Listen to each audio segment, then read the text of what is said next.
Anggota DPRD Klungkung Iwayan Budha Parwata melakukan kunjungan ke salah satu UMKM di Banjar Pande, Desa Kamasan, Klungkung yang bernama Sinar Pande.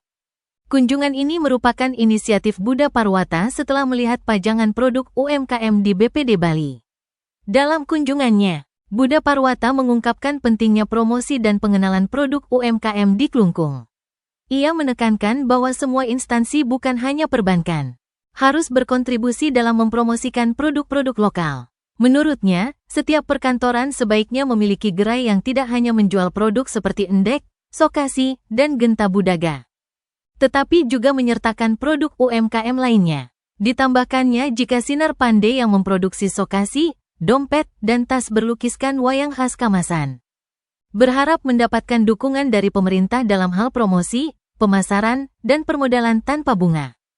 Budha Parwata juga menekankan pentingnya dukungan corporate social responsibility dari perbankan untuk membantu UMKM kecil. Kunjungan ini merupakan bagian dari upaya Budha Parwata dan pasangan calon Bupati dan Wakil Bupati Klungkung, Made Satria dan Cok Gede Surya untuk membangkitkan sektor UMKM di Kabupaten Klungkung. Selain itu mereka juga membantu memasarkan produk pengrajin ulatan alang-alang dari Desa Gunaksa yang berhasil diborong oleh pengusaha asal Nusa Penida. Ketut Kuasa yang juga Ketua PAC Partai Hanura Nusa Penida. DPRD Klungkung berkomitmen untuk membeli hasil produk genta budaga dan memberikan dukungan kepada para jero mangku di Pura Kentel Gumi sebagai upaya untuk meningkatkan kesejahteraan dan keberlangsungan UMKM di daerah ini.